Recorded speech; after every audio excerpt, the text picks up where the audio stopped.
কার জীবনের মোড় কখন ঘুরে যাবে সেটা কেউই বলতে পারে না।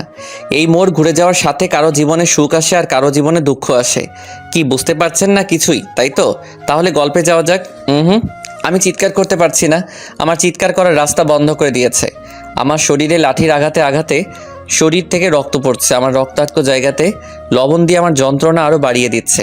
কালকে রাত থেকে বিরতিহীনভাবে আমায় মেরে যাচ্ছে। মনে হচ্ছে নিজের জীবনের অন্তিম মুহূর্তের সামনে দাঁড়িয়ে আছি। যে কোনো সময়ই আমার প্রাণ পাখি উড়াল দিয়ে দিবে আমার আঘাতপ্রাপ্ত শরীর থেকে।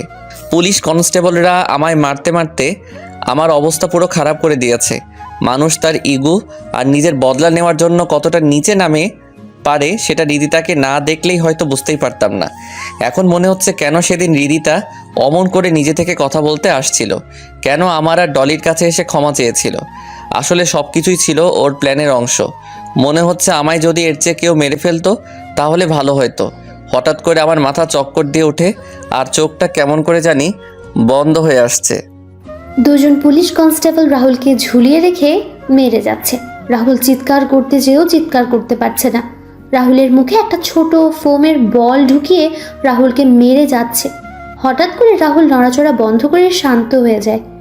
পুলিশ অফিসাররা মারা বন্ধ করে দিয়ে রাহুলের পালস চেক করতে দেখতে পায় রাহুল অজ্ঞান হয়ে গেছে। তখন কনস্টেবলরা গিয়ে বড় অফিসারকে বলে।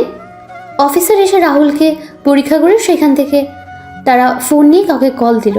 কল দিয়ে কিছু কথা বলা শেষ করে কনস্টেবলদের উদ্দেশ্য করে বলল, এই তোরা এই ফকিনের বাচ্চাকে নিয়ে ওই নদীর পাশের জমিতে ফেলে আয়, তবে সাবধানে যাতে কেউ না দেখতে পায়।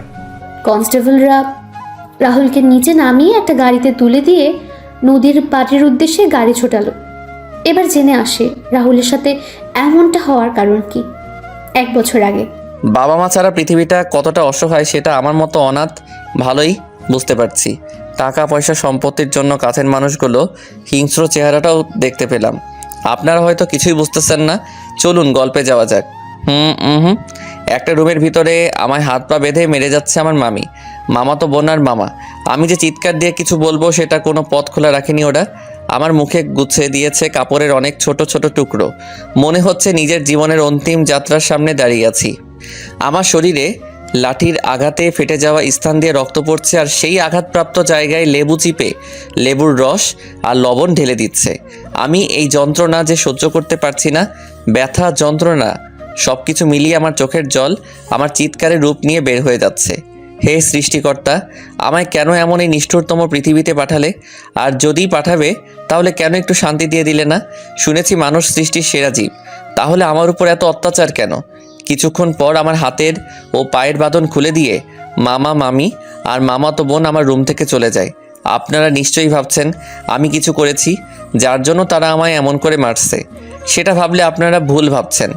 আসলে আমার সকল সম্পত্তি লিখে নেওয়ার জন্য এমন করছে। আজকে জোর করে সব কিছু লিখে নিয়েছে তারা। আমি তাড়াতাড়ি করে বাথরুমে গিয়ে শাওয়ার ছেড়ে দিয়ে নিচে বসে পড়লাম। কিছু সময় পর শরীরে যন্ত্রণা কিছুটা কম হলে বাথরুম থেকে ফ্রেশ হয়ে এসে নিজের বিছানায় বসে পড়লাম। আজকে থেকে এই বাড়ি মামার নামে হয়ে গেল। কিছু সময় পর নিচে থেকে মামির গলার স্বর শুনতে পেলাম। আমি তাড়াতাড়ি করে কাপড় পরে নিচে চলে গেলাম। নিচে যেতেই মামি বলেন, এই অনাথের বাচ্চা, রুমে পড়ে পড়ে ঘুমাচ্ছিস কেন? বাড়ির কাজগুলো কে করবে? তোর মরা বাপ নাকি তোর মরা মা? না মামি, আমি করছি। রাহুল সবার জন্য খাবার রেডি করে মামা আর মামিকে খেতে দিয়ে তার মামাতো বোন সীমার রুমের উদ্দেশ্যে পা বাড়ায়। রাহুল সীমার রুমে ঢুকে খাবার টেবিলে রেখে যেই চলে আসবে তখনই রাহুল সীমাকে টান দিয়ে বিছানায় এনে ফেলে দিল। সীমা বিছানা থেকে উঠে রাহুলের সামনে এসে রাহুলের গালে ঠাস ঠাস করে থাপ্পড় বসিয়ে দিয়ে বলল, অনাথের বাচ্চা, অনাথ ইতরের বাচ্চা, তোর সাহস হলো কি করে আমায় স্পর্শ করার? রাহুল গালে হাত দিয়ে দাঁড়িয়ে আছে, মাথা নিচু করে। তখন সীমা বলে উঠল, কি রে অনাথের বাচ্চা, কথা বলছিস না যে? না আরো কয়েকটা দিব তোকে? আসলে সীমা, তোর রুমের সুইচ বোর্ডে সমস্যা আর তুই ভেজা হাতে স্পর্শ করছিলি তাই আমি। তোর তো সাহস কম না, আমায় নাম ধরে ডাকিস? তোকে বলছি না ম্যাডাম বলে ডাকার জন্য? তুই তো আমার বোন হস আর আমার ছোট। তো কি হয়েছে? তুই হলি আমাদের বাড়ির চাকর, so you call me madam, it's that clear? মাকে বলে দিস আমি কলেজে যাচ্ছি, আমার গাড়ি নিয়ে তুই হেঁটে চলে আসিস। খাবারটা খেয়ে যান। তোর হাতের খাবার খেতে ইচ্ছে করছে না আমার, আমি বাইরে খেয়ে নিব। সীমা কথাগুলো বলে গাড়ির চাবি ঘুরিয়ে ঘুরিয়ে রুম থেকে বের হয়ে যায়। রাহুল একটা হাসি দিয়ে সেখান থেকে নিচে এসে কাজ করতে শুরু করে। এবার আপনাদের রাহুলের পরিচয় দিয়ে দিই। আমাদের গল্পের নায়ক রাহুল রাজ। মা বাবা কেউ বেঁচে নেই। রাহুলের বয়স যখন 9 বছর তখন রাহুলের বাবা মা মারা যান। রাহুলের অনেক সম্পত্তি। রাহুল এবার অনার্স 2য় বর্ষে পড়ছে। রাহুলের মামা আর মামি মিলে সুযোগ বুঝে রাহুলকে তাদের সাথে নিয়ে আসছেন আর তারপর রাহুলের সকল সম্পত্তি নিজের নামে লিখে নেন। তারপর থেকে রাহুল হয়ে যায় নিজের বাসারই কাজের লোক। অবশ্য রাহুলের মামা তো বড় বোন সুমন আপু বেঁচে থাকলে রাহুলের সাথে এমন কোনো কাজ হতো না। কিন্তু ভাগ্যের কি নির্মম পরিহাস, 4 বছর আগেই সুমন আপু পরপারে চলে গেলেন। আর বাকিটুকু গল্পের সাথে থাকলেই জানতে পারবেন। রাহুল নিচে আসতেই তার মামি বলে উঠল, কিরে সীমা কোথায়? মামি সে তো কলেজে চলে গেছে। আচ্ছা, এই সব কিছু ধুয়ে রান্নাঘরে রেখে দে, আর বাসার সকল কাজ করে তারপর ভার্সিটিতে যাবি, না হলে সকালের কথা মনে থাকে যেন। রাহুল একটা হাসি দিয়ে সকল কাজ শেষ করার জন্য রান্নাঘরে চলে গেল। সব কিছু গুছিয়ে রাহুল তার রুমে এসে ফ্রেশ হয়ে রেডি হতে যাবে, তখনই বুঝতে পারে তার শরীরে কয়েক জায়গায় ফুলে গেছে আর সেখান থেকে এখনো অল্প অল্প করে রক্ত পড়ছে। রাহুল একটা কাপড়ের টুকরো দিয়ে সেগুলো মুছে একটা শার্ট পরে নিল। যখন ব্যাগ পিঠে নিল তখন পিঠে প্রচণ্ড ব্যথা শুরু হয়ে গেল। রাহুল সকল ব্যথা সহ্য করে বের হয় ভার্সিটির উদ্দেশ্যে। রাহুল ভার্সিটিতে আসতে রাহুলের বেস্ট ফ্রেন্ড শাকিল আর আরিফ রাহুলের সামনে আসলো আর বলল, কিরে আজকে দেরি হলো যে? তোর তো দেরি হয় না? বাসার কাজ শেষ করে আসতে আসতে দেরি হয়ে গেছে। ভুলেই গেছিলাম রে। তোকে কত করে বললাম আমাদের সাথে এসে থাকার জন্য, কিন্তু তুই মানা করে দিলি। বাদ দে সব কথা, এখন ক্লাসে চল। 3 বন্ধু মিলে হাসাহাসি করে ক্লাসের দিকে যাচ্ছিল।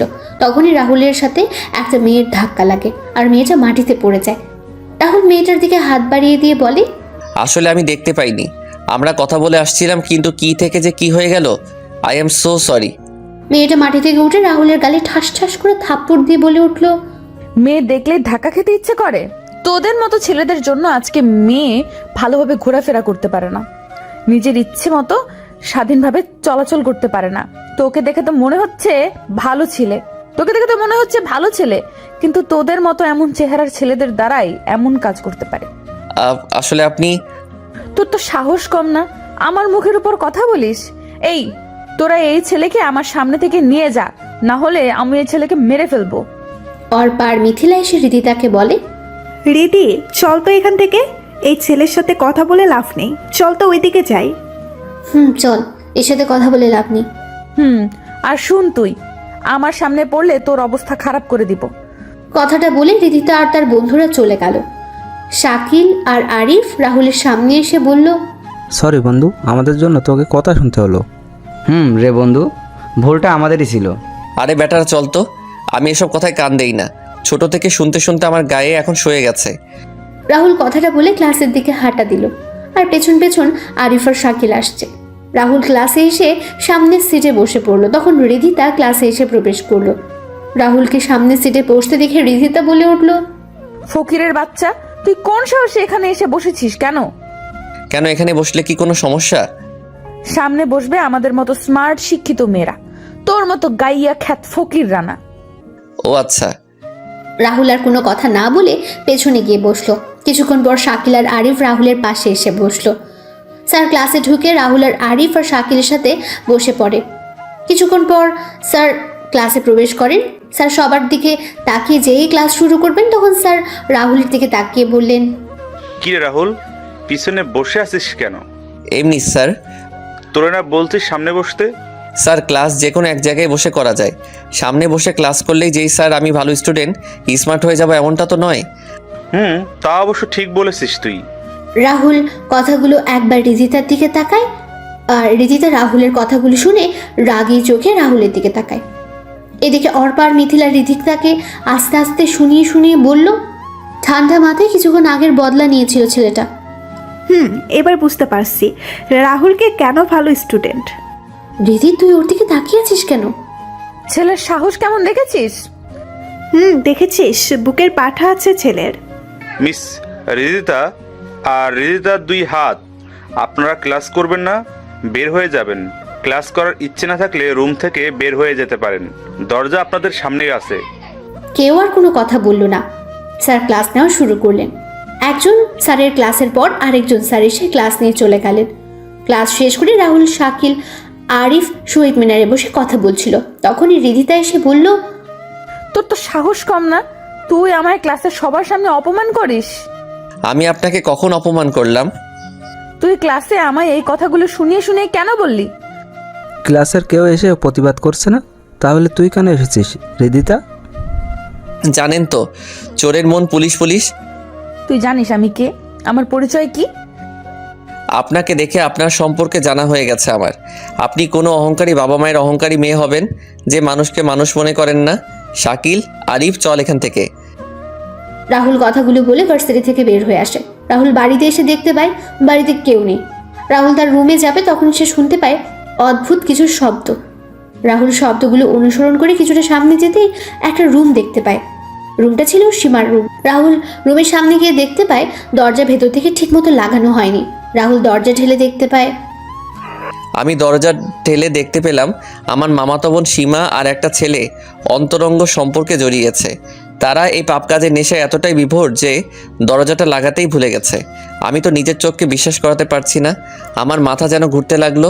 কিছুক্ষণের জন্য আমি পাথরের ন্যায় শক্ত হয়ে গেলাম। তখন বললাম, সি সি সি সীমা, এগুলো কি করছিস তুই? মামা মামি জানলে কি হবে বুঝতে পারছিস? রাহুলের কথা শুনে সীমা ওর ছেলেটা আলাদা হয়ে যায়। ছেলেটা নিজের পোশাক পরে সেখান থেকে চলে যায়। সীমা নিজেকে ঢেকে রাহুলের উদ্দেশ্যে বলে, তুই এখানে এই সময়ে? না এলেই তো জানতে পারতাম না তুই এমন একটা কাজ করছিস। আমি জানতাম তুই একটা অহংকারী বদমেজাজি মেয়ে, কিন্তু তুই যে এমন একটা কাজ করবি না সেটা বুঝতে পারিনি। তোকে নিজের বোন বলতে আমার রুচিতে পাচ্ছে। এইরকম পাপ কাজে নিজেকে জড়ানোর আগে একবার অন্তত মামা মামির কথা চিন্তা করতি। তোর এই কাজের কথা মামা মামি জানলে কাউকে নিজের মুখ দেখাতে পারবে না। দেখ রাহুল, তুই ভুল ভাবছিস। হ্যাঁ, নিজের চোখে আমি যা দেখেছি সেটাকে ভুল বলবো? ছি সীমা, ছি। রাহুল কথাগুলো বলে সীমার রুম থেকে বের হয়ে নিজের রুমে চলে যায়। রাহুল ফ্রেশ হয়ে নিচে এসে সবার জন্য খাবার তৈরি করতে থাকে। কিছুক্ষণ পর মামা আর মামি বাসায় ফিরে আসেন। দুপুরের খাবার সবাই একসাথে খাওয়া দাওয়া করে যে যার রুমে চলে যায়। এদিকে বিকেলবেলা রিথিতা, মিথিলা আর অর্পা ছাদে দাঁড়িয়ে আছে।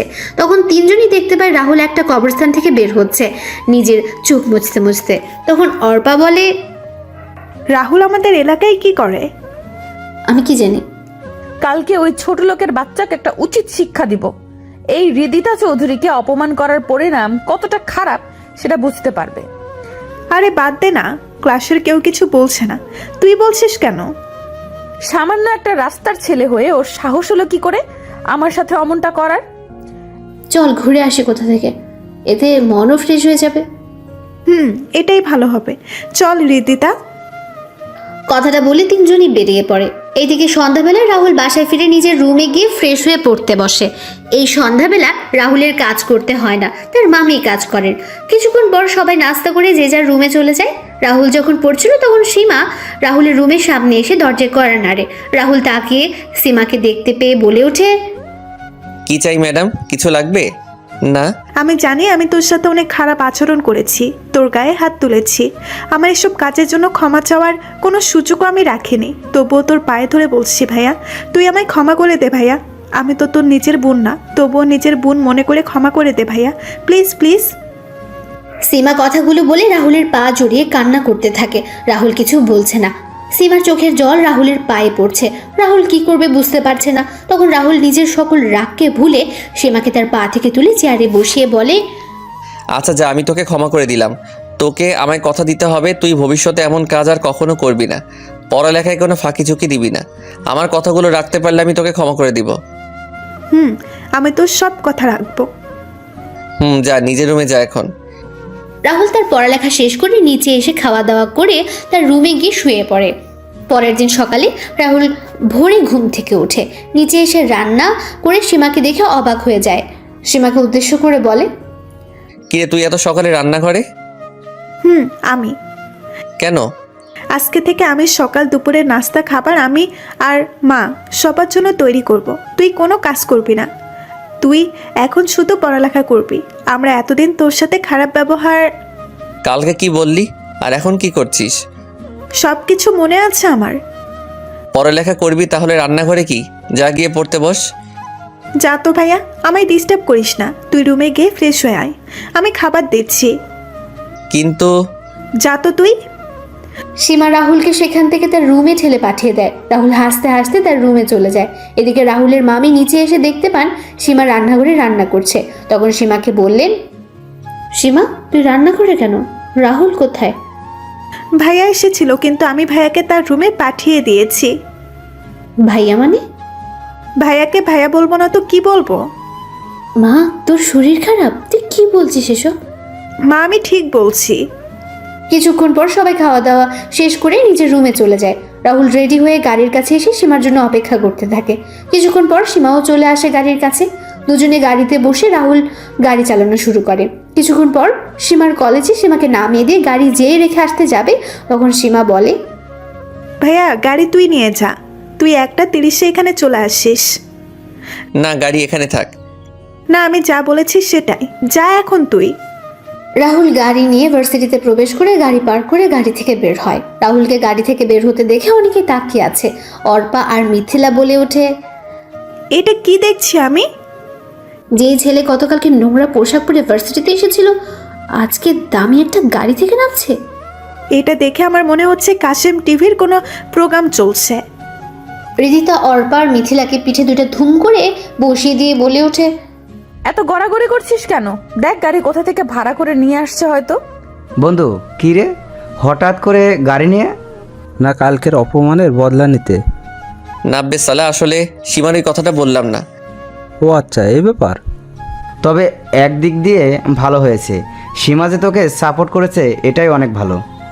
তারপর সবাই মিলে ক্লাসে চলে যায়। ক্লাস শেষ করে রাহুল আরিফ আর শাকিলকে বিদায় দিয়ে চলে যায়। সীমাকে কলেজ থেকে নিয়ে বাসায় চলে আসে। বাসায় এসে রাহুল দেখতে পায় খাবার টেবিলে সাজানো। রাহুলও ফ্রেশ হয়ে এসে খাবার খেয়ে নিজের রুমে চলে যায়।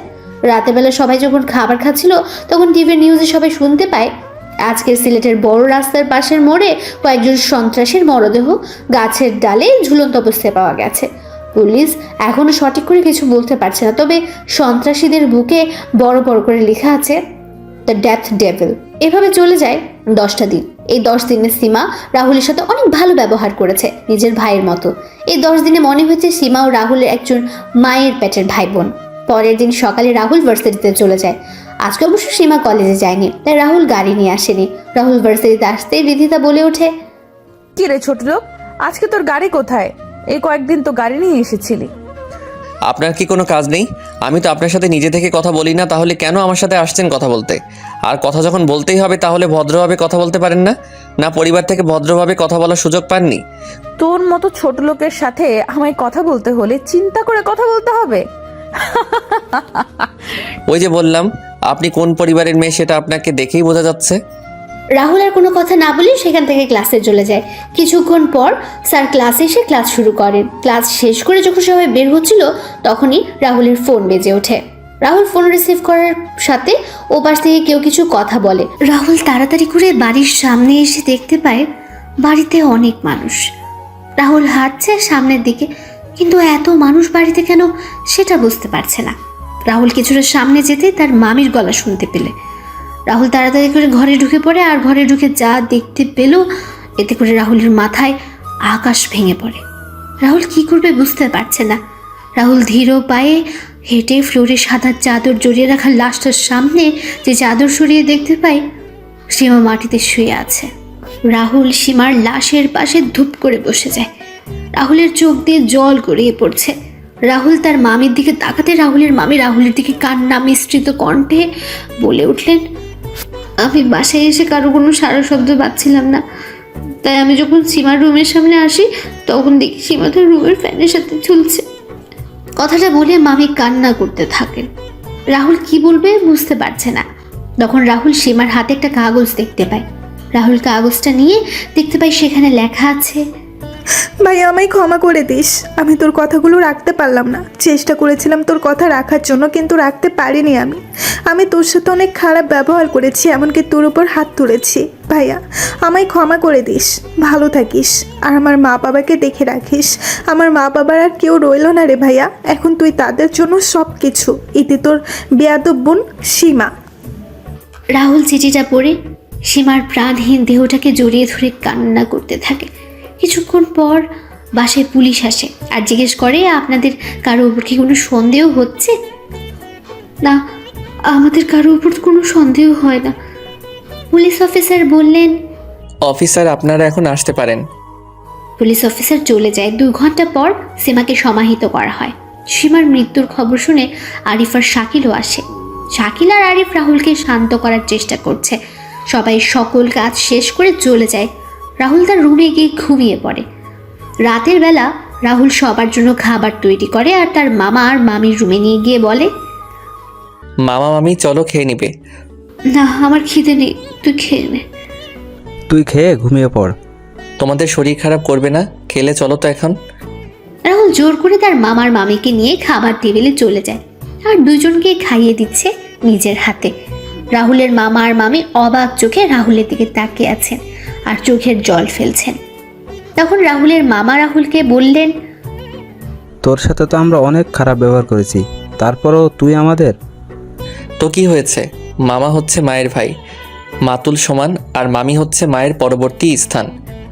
আমাদের ক্ষমা করে দে বাবা, আমরা সম্পত্তির লোভে অন্ধ হয়ে গিয়েছিলাম। আরে কথা বলা বন্ধ করে খাও তোমরা। সবাই খাওয়া দাওয়া করে যে যার রুমে গিয়ে ঘুমিয়ে পড়ে। পরের দিন সকালে রাহুল যে ইউনিভার্সিটিতে প্রবেশ করতে যাবে, তখন রিধিতা রাহুলের সামনে এসে দাঁড়ায়। তখন রাহুল বলে, কি ব্যাপার, আপনি রাস্তা আগলে দাঁড়ালেন কেন? ঠাস ঠাস, তোরে বলছি না আমায় কোনো প্রশ্ন করবি না? প্রশ্ন আমি তোকে করব। আচ্ছা করুন, কি প্রশ্ন করবেন?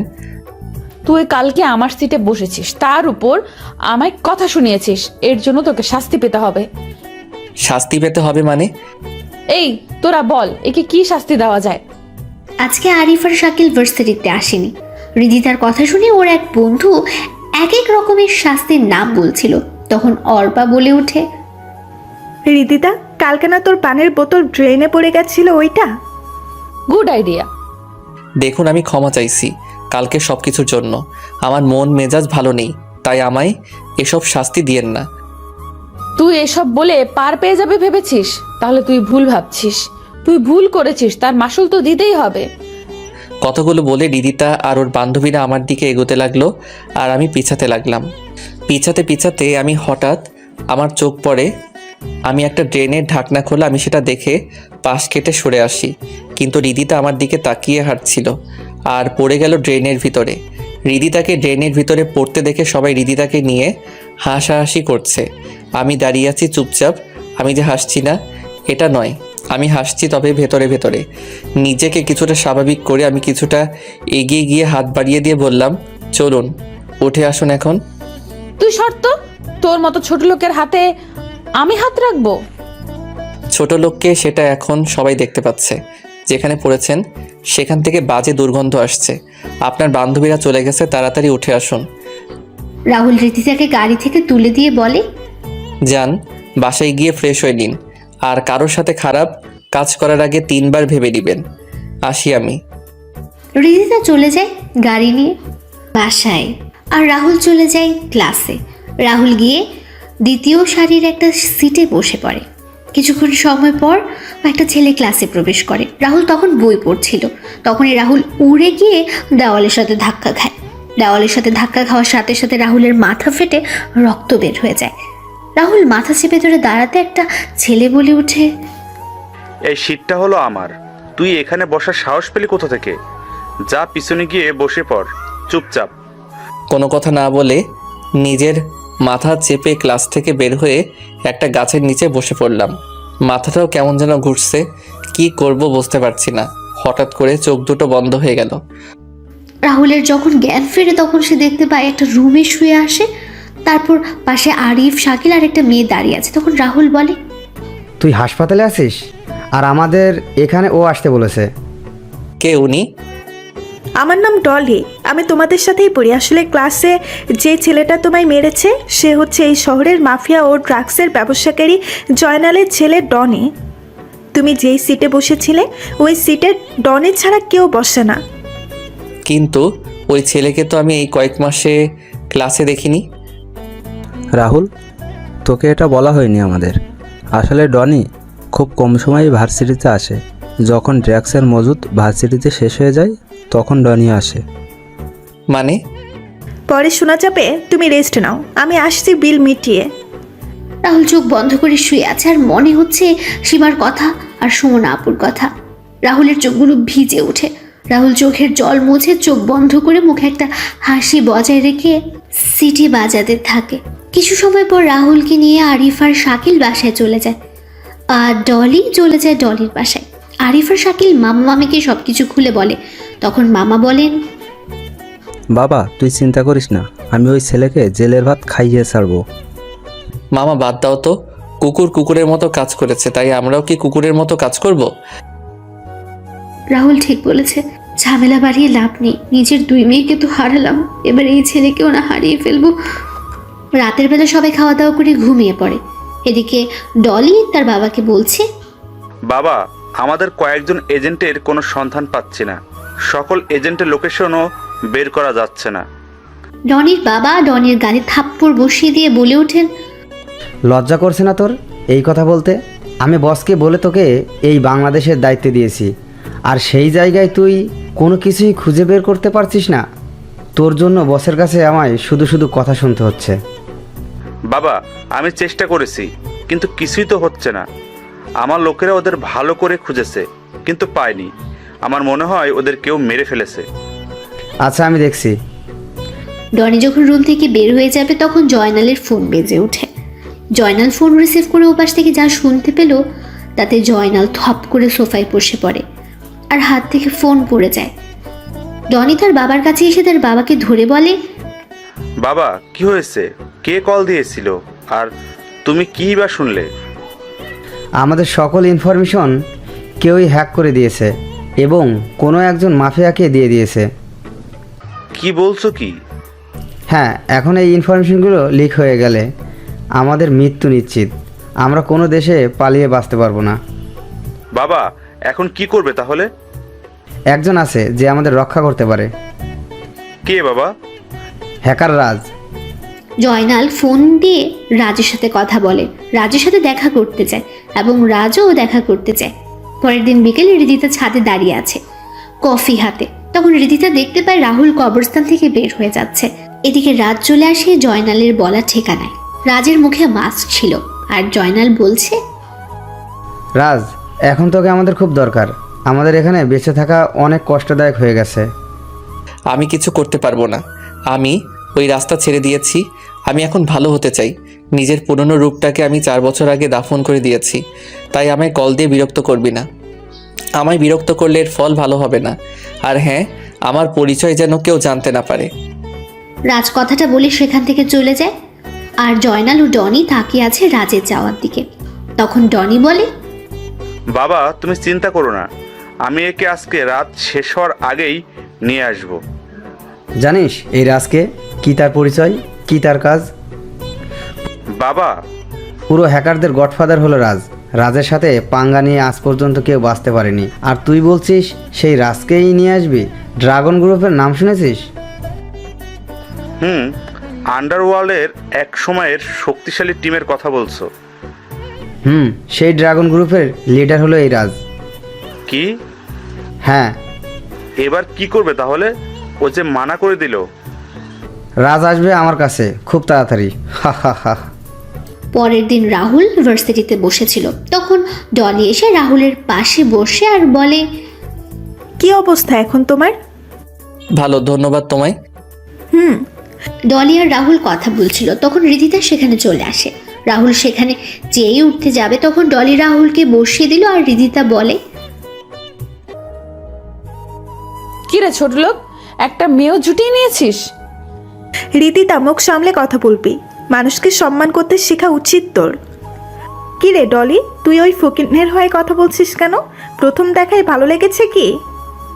মানুষকে তো মানুষের ভালো লাগবেই, তোদের মতো অমানুষরা সেটা বুঝবে কি করে? এক ফকিন্নি আর এক ফকিন্নির হয়ে কথা বলবেই তো। মুখ সামলে কথা বলবি রীতিতা। তুই মুখ সামলে কথা বল। তুই একজন সামান্য সরকারি চাকরিজীবীর মেয়ে আর আমার বাবা হলেন একজন এমপি। So mind it.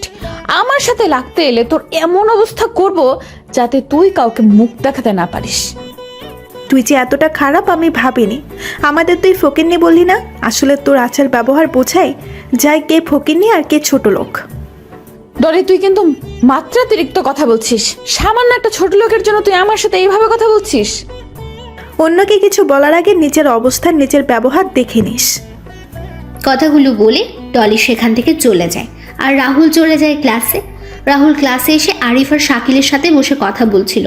তখন রিদিতা রাহুলের সামনে আসে আর রিদিতা রাহুলের গালে ঠাস ঠাস করে থাপ্পড় বসিয়ে দিল। তখন রাহুল বলল, এটা কি হলো?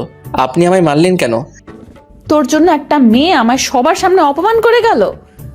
আমি কি বলেছিলাম ওর সাথে কথা বলার জন্য? আর আপনি তো নিজে থেকে এসে সমস্যা সৃষ্টি করেছেন। তোদের দুইজনের অবস্থা খারাপ করে দেব। আপনারা দুইজনে কথা বলেছেন, এখানে আমায় কেন টানছেন? আমি তো কিছু বলি নাই, তাহলে আমাকে কেন? রিদিতা কথাগুলো বলেই রাহুলকে থাপ্পড় মারছে, সাথে চুলগুলো টানছে। রাহুল একসময় ব্যথায় চিৎকার দিয়ে ওঠে। তখন অর্পা আর বাকিরা রিদিতাকে সেখান থেকে নিয়ে আসে। রাহুল তার চুল ধরে বসে পড়ে। অর্পা রিদিতাকে উদ্দেশ্য করে বলে, এটা তুই কি করলি রিদি? যা করেছি ভালো করেছি। তোরা নিয়ে এলি কেন? আমি ওর সমস্ত চুল ছিঁড়ে ফেলতাম। তোর এই কাজে ক্লাসের সবাই তোকে নিয়ে হাসছে, সে তো অনেক ভিডিও করে রেখেছে। আজকে তুই তোর কাজের জন্য সবার কাছে হাসির পাত্র হয়ে গেলি। রিদিতা এক পলক সবার দিকে তাকিয়ে রাগে ফুসতে ফুসতে গাড়ি নিয়ে বাসায় চলে যায়। এইদিকে আরিফ আর শাকিল বলছে, বন্ধু, অনেক বড় তুফান গেল না রে তোর ওপর দিয়ে? ওটা তুফান না, নার্গিস গিয়েছে। শাআল্লাহ, আর একটু হলে আমার মাথার সমস্ত চুল ছিঁড়ে ফেলতো। আমি যতই ওর থেকে দূরে থাকতে চাই, ততই মেয়েটা কেন আমার সাথে পায়ে পায়ে ঝগড়া করতে আসে? বন্ধু চল বাসায় চলে যাই, আজকে আর ভালো লাগছে না। তারপর তিনজনই বাসায় চলে যায়। পরের দিন সকালে রাহুল ভার্সিটিতে আসতে দেখতে পায় রিদিতা আর তার বান্ধবীরা ডলিকে ঘিরে ধরে বাজেভাবে কথা বলছে। রিদিতা তার ছেলে বন্ধুরা ডলিকে বাজেভাবে ধরে আছে আর ভার্সিটির সকল স্টুডেন্টদের দিকে তাকিয়ে আছে। ডলি নিজেকে ছাড়ানোর চেষ্টা করছে কিন্তু পারছে না। রাহুলের এটা দেখে মেজাজ গরম হয়ে যায়। তখন রাহুল রিদিতার সামনে গিয়ে বলে, এখানে কি হচ্ছে? এখানে ওই মেয়ের মুখ কালো করে সমাজের মাঝে নতুন পরিচয় হবে। দেখুন আপনার সমস্যা আমার সাথে, তাই ডলিকে ছেড়ে দিন। কাউকে ছাড় দেওয়া হবে না। আগে এই মেয়ে, তারপর ওই ছেলে। ওই তোরা ভিডিও কর, আমি আজকে ডলির সম্মানহানি করব। কথাটা বলে রিদিতা যখন ডলির ওড়না ধরে টান দিবে, তখন রাহুল আবার বলে, একজন মেয়ে হয়ে আপনি আরেকটা মেয়ের সাথে এমন করছেন? সর এখান থেকে ছোট লোকের বাচ্চা। কথাটা বলে রিদিতা যেই ওড়না ধরবে, তখন রাহুল সবাইকে অবাক করে দিয়ে রিদিতার গেঞ্জি টেনে ধরে আর বলে, নে এবার ভিডিও কর। তোর অনেক ইচ্ছা না অন্যের সম্মানহানি করার? এবার তোর সম্মানহানি হবে। রাহুলের এমন কাণ্ডে সবাই অবাক হয়ে যায়। অর্পা, মিথিলা সহ সবাই তাকিয়ে আছে। সবাই ভিডিও করা বন্ধ করে দিয়েছে। রাহুল রিদিতার গেঞ্জি ছেড়ে দিয়ে ডলিকে নিয়ে চলে আসছিল। তখনই রিদিতা বলে ওঠে, তোর যদি সাহস থাকে তাহলে আজকে 3 ঘন্টা ভার্সিটি থেকে দেখা। আজকে তোকে শেষ করে দিব। যা, তোর কোনো বাপ আছে নিয়ে আয়। দেখা যাবে। রিদিতা ফোন দিয়ে তার বাবাকে বলে। তখন তার বাবা তার লোকদের পাঠিয়ে দিলেন। 1 ঘন্টা পর রাহুল ক্লাস করছে। তখন রিদিতা তার বাবার পাঠানো লোকদের নিয়ে ক্লাসে প্রবেশ করে আর রাহুলকে দেখিয়ে দিল। লোকগুলো এসে রাহুলকে ক্লাস থেকে টানতে টানতে ভার্সিটির মাঠে নিয়ে যায়। লোকগুলো রাহুলকে স্ট্যাম্প, হকি স্টিক, পাইপ নিয়ে আঘাত করছে আর রাহুল সবাইকে অবাক করে হেসে যাচ্ছে। রাহুলের মুখ, মাথা থেকে রক্ত পড়ছে, কিন্তু রাহুল অনবরত হেসে যাচ্ছে। রাহুলের দিকে তাকিয়ে আছে সবাই অবাক চোখে। এত আঘাতের পরও হাসছে। ডলি, আরিফ আর শাকিল বলছে, কিরে রাহুল হাসছে কেন? এত আঘাতের পরেও হাসছে? রাহুলের শরীরে মনে হচ্ছে এই আঘাতের কোনো প্রতিক্রিয়াও হচ্ছে না। রাহুল হাসছে দেখে রিদিতা রাহুলের সামনে গিয়ে বলে, কিরে হাসছিস কেন? হাসবো না কেন বলতো? তোর ডেকে আনা লোকগুলো আমায় কিছু করতে পারছে না। তোর শরীর থেকে রক্ত পড়ছে আর বলছিস কিছু হয়নি। দাঁড়া, তোর খালি শরীরে আঘাত করলেই বুঝতে পারবি। রাহুল টি শার্ট ছিঁড়ে ফেলতেই সবাই অবাক হয়ে যায়। রিদিতার বাবার লোকেরা পালিয়ে যায় আর রিদিতা সেখান থেকে কয়েক পা পিছিয়ে যায়। ভার্সিটির সবাইও তাকিয়ে আছে রাহুলের দিকে। ডলি, আরিফ আর শাকিলও তাকিয়ে আছে। রাহুল রিদিতার সামনে গিয়ে বলে, কি রে, মারবি না আমায় তুই? কে তুই? আমি একজন ছোট লোক মানুষ। তাহলে তোর শরীরে এতগুলো আঘাত ও গুলির চিহ্ন কেন? তোর এসব জানার কোনো প্রয়োজন নেই। তুই মার আমায়, আয় মার। রাহুল কথাগুলো বলে রিদিতার দিকে এগোচ্ছিল। তখনই রিদিতা ও তার বন্ধুরা সেখান থেকে দৌড়ে চলে গেল। রাহুল তার রক্তাক্ত টি শার্ট গায়ে জড়িয়ে ভার্সিটির বাইরে এসে একটা টঙের দোকান থেকে সিগারেট টানছে। তখন ডলি, শাকিল আর আরিফ আসে। রাহুল একবার তাকিয়ে আবার সিগারেটের ধোঁয়া ওড়াতে লাগলো। সিগারেট শেষ হলে শাকিল বলে, ভাই আপনি কে বলুন তো? আপনি যে কোনো সাধারণ মানুষ নয় সেটা আমরা বুঝে গেছি।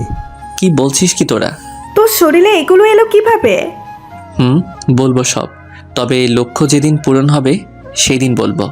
রাহুল কথাটা বলে সেখান থেকে চলে যায় বাসায়। এদিকে রিধিতা তার রুমে বসে একটু আগের কথা চিন্তা করছে। রিধিতা মনে মনে বলছে, কে ওই ছেলে? ছেলেটাকে যেমন দেখতে তেমনটা কিন্তু নয়।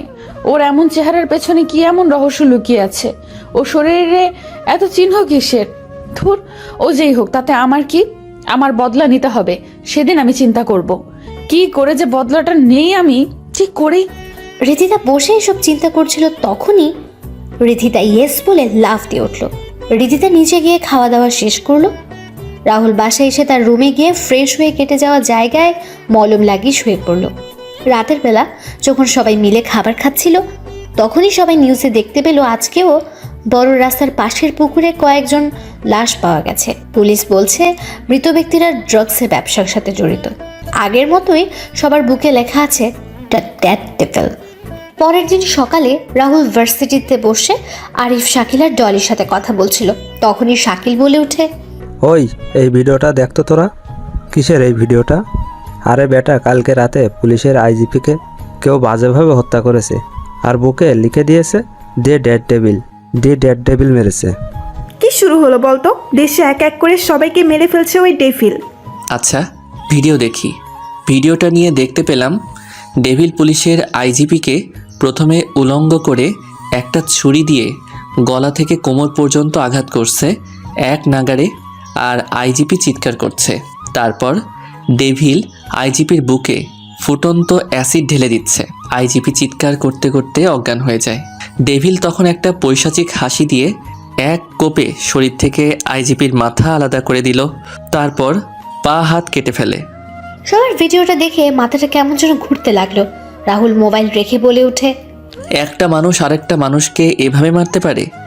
আমি চিন্তা করতে পারছি না। এই ডেভিল কোন সাইকো হবে? একজন মানুষ কখনো একজন মানুষকে এভাবে মারতে পারে না। আমি শুনেছি ডেভিল এমনি এমনি কাউকে মারে না, কোনো কারণ তো অবশ্যই আছে এর পিছনে। তখনই রাহুলের ফোন বেজে ওঠে। রাহুল ফোন বের করে দেখতে পায় জয়নালের কল। রাহুল সেখান থেকে উঠে গিয়ে কল রিসিভ করে। কিরে, তোকে না বলেছি আমায় কল দিবি না? তাহলে ভাই, আমি তোমার পায়ে পড়ি, তুমি পারো একমাত্র আমাদের বাঁচাতে। ওই ডেভিল অলরেডি আমাদের সকল এজেন্টের মেরে দিচ্ছে, আমাদেরও কখনো মেরে দিবে। প্লিজ তুমি আমাদের রক্ষা করো, প্লিজ। আমি আগেই বলেছিলাম তোদের এই রাস্তা থেকে বের হয়ে আসার জন্য, কিন্তু তোরা এলি না। তোদের এই ড্রাগসের জন্য অনেক ছেলে মেয়ে মারা গেছে, অনেকের সংসার নষ্ট হয়ে গেছে। ভাই, আমি আপনার পায়ে পড়ি, এবার আপনি বাঁচিয়ে নিন, সামনে থেকে আর এমন কাজ করব না। শোন, তুই আর তোর ছেলে সকল ভার্সিটি থেকে তোদের সকল কিছু যদি আজকের ভিতরে সরিয়ে নিতে পারিস, তাহলে আমি তোদের কাজ করে দিব।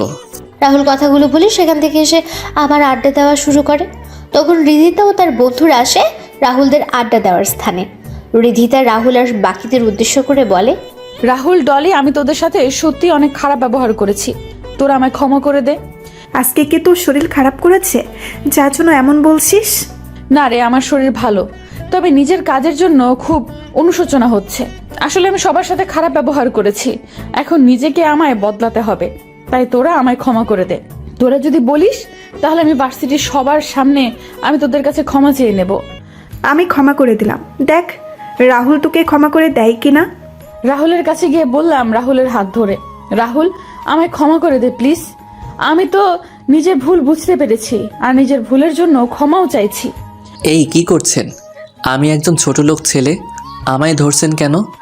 আপনি একজন এমপির মেয়ে হয়ে আমার হাত ধরছেন, এটা দেখলে লোকে কি বলবে? ছাড়ুন ছাড়ুন। Rahul please please. তখন শাকিল, আরিফ, ডলি সবাই বলে ক্ষমা করে দেওয়ার জন্য। রাহুলও কিছুক্ষণ সময় চিন্তা করে বলে, আচ্ছা যান, ক্ষমা করে দিলাম, তবে সবার সাথে ভালো ব্যবহার করবেন, সবাইকে সম্মান করবেন। তাহলে আমরা আজকে থেকে সবাই বন্ধু। আচ্ছা শুন, তোরা কালকে আমার জন্মদিন, তাই বাড়িতে একটা পার্টির আয়োজন করা হয়েছে, তোরা সবাই আসবি। শুভ জন্মদিন রিদিতা, জন্মদিনের অনেক অনেক শুভকামনা রইল। আরে এখন বলছিস কেন? কালকে বলবি তো। না রে, আমি কালকে যাব না, আমার এসব পার্টি ভালো লাগে না। তাহলে বুঝবো তুই আমায় ক্ষমা করিসনি এখনো। আরে না না, তুই ভুল ভাবছিস। তাহলে তুই কালকে আসছিস কিন্তু। সবাই জোর করে রাহুলকে যাওয়ার জন্য, আর রাহুলও কোনো উপায় না পেয়ে রাজি হয়ে যায়। সবাই যখন কথা বলছিল তখন ভার্সিটি কয়েকটা গাড়ি প্রবেশ করে আর সবাই গাড়িগুলোর দিকে তাকায়। তখন সবাই দেখতে পায় ডনি আর জয়নাল গাড়ি থেকে নামছে। ডনি আর জয়নাল গাড়ির পেছনে কয়েকটা ট্রাক প্রবেশ করেছে। ভার্সিটি, ডনি আর তার লোকেরা দৌড়ে চলে যায় একাডেমিক ভবনের দিকে। আর জয়নাল বলে ওঠে, আজকে থেকে এই ভার্সিটিতে কেউ কখনো ড্রাগসের ব্যবসা করতে পারবে না। এই ভার্সিটি হবে মাদক মুক্ত। আমি আমার সকল কিছু নিয়ে যাচ্ছি ভার্সিটি থেকে। ভালো থাকবেন সবাই। জয়নালের কথা শুনে ভার্সিটির সবাই হাততালি দিল। কিছু সময় পর জয়নাল ও ডনি মিলে তাদের সকল কিছু নিয়ে ভার্সিটি ত্যাগ করে। রাহুলরাও উঠে ক্লাসে চলে যায়। ক্লাস শেষ হলে যে যার বাসায় চলে যায়। রাতের বেলা রাহুল একটা পুরাতন ব্যাগ থেকে দুটো ল্যাপটপ বের করে, যার মডেল ছিল Apple MacBook air M2 and Asus রগ G-Virus G15। ল্যাপটপগুলো বের করে তার পুরাতন ওয়েবসাইটগুলোতে প্রবেশ করে এবং সবার উদ্দেশ্যে একটা মেসেজ দিয়ে দেয়। রাহুল জয়নালের পাঠানো সকল ইনফরমেশন অনুযায়ী কাজ করতে লাগে। আর কিছুক্ষণ পর রাহুলের মুখে হাসি ফুটে ওঠে। রাহুল একবার সকল কিছু চেক করে তার ল্যাপটপে সেভ করে রাখে আর জয়নালকে সব কিছু পাঠিয়ে দেয়। এদিকে ডেথ ডেভিল যখন তার কম্পিউটার স্ক্রিনে বসে তখন কিছু লেখা দেখে তার মুখে হাসি ফুটে ওঠে। জয়নাল তার বসকে কল দিয়ে বলছে, বস, রাজ আমাদের কাজ করে দিয়ে এবং আমাদের সকল সিকিউরিটি সিস্টেমের অ্যাক্সেসের সকল কিছু দিয়ে দিছে। এবার আর ওই ডেড ডেভিল আমাদের কিচ্ছু করতে পারবে না। শোন, এবার তুই এই কাজটা তো করতে পারবি। আমি তোকে সকল কিছু বলে দিব। বস, কিন্তু রাজের ছবি তো আমার কাছে নেই। তাহলে? আমি দিয়ে দিচ্ছি। কিছু সময় পর জয়নালের ফোনে একটা ছবি আসে। তখন জয়নাল ডনিকে ডেকে বলে ওঠে, ডনি, ডনি। হ্যাঁ বাবা, বলো। বাবা, এই ছেলেকে খুঁজে বের করতে হবে, আমাদের বসের আদেশ। বাবা, এই ছেলেকে? এই ছেলে হচ্ছে রাজ দ্য হ্যাকার। কিন্তু বাবা, এই ছেলে তো আমাদের ভার্সিটিতে পড়ে। মানে? আমাদের ক্লাসে আমাদের সাথেই পড়ে। কিন্তু বাবা, একে দেখে তো হ্যাকার বলে মনে হয় না। আচ্ছা, তাহলে তো শিকারকে পেয়ে গেছি। তাহলে কালকে না মেরে আগামী পরশুদিন মারবো, আর বসও আসবে। শুন, কালকে এমপির বাড়িতে ইনভাইট আছে, আমাদের যেতে হবে। আর ওই এমপির মেয়ের সাথে তোর বিয়ের কথা বলবো। আচ্ছা বাবা। পরের দিন সন্ধ্যাবেলা সবাই চলে যায় রিধিতার বাসায়। রিধিতা রাহুলকে দেখে বলে, কিরে তোরা সবাই চলে এসেছিস? আচ্ছা বস তোরা।